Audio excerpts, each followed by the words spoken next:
Special care unit, নবজাতকদের specially রাখার জন্য যে রুমটা, এখানে আমাদের 10টি রেডিয়েন্ট নরমাল আছে। এগুলো হচ্ছে রেডিয়েন্ট নরমাল। এখানে আমাদের 10টি রেডিয়েন্ট নরমাল আছে।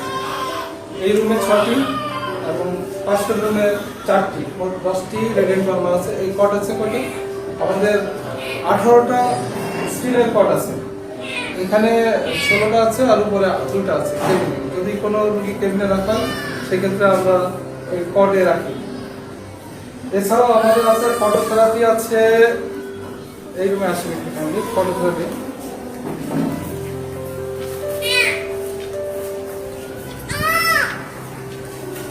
এগুলো হচ্ছে রেডিয়েন্ট বার্নার। আমাদের এইগুলো হচ্ছে ফটোথেরাপি। এরকম ফটোথেরাপি আছে আমাদের 5টা। এই ফটোথেরাপিটা সাধারণত নবজাতকের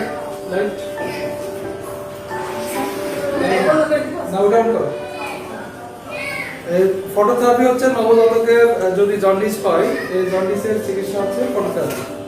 আমাদের এখানে 5টা ফটোথেরাপি মেটিং আছে। এর ভিতরে একটা double phototherapy unit, double service phototherapy unit.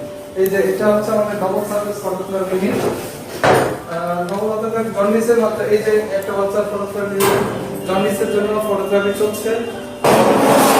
Double service phototherapy অর্থাৎ কোনো বাচ্চার যদি জন্ডিসের মাত্রা অতিরিক্ত বেশি হয়ে যায়, সেক্ষেত্রে আমরা ডবল সার্ভিস দিই। নিচেও আলো পড়ে পাবে, উপর থেকেও আলো পাবে। এই সিস্টেম একমাত্র আমাদের পুরো ঝিনাইদহ, আমাদের এখানে এবং শিশু হাসপাতালে আছে, কোথাও নেই। কোনো প্রাইভেট ক্লিনিকেও এই ডাবল সার্ভিস ফটোথেরাপি নাই। আমাদের এখানে যে মনিটর আছে, তারা বাচ্চা যে বাচ্চা বেশি খারাপ হয়ে গেলে আমরা কার্ডিয়াক মনিটর দিয়ে, পালস অক্সিমিটার দিয়ে এগুলোতে দেখি। এই মনিটর আছে। আর আমাদের হাই ফ্লো অক্সিজেন আছে। হাই ফ্লো অক্সিজেন একটা জায়গায়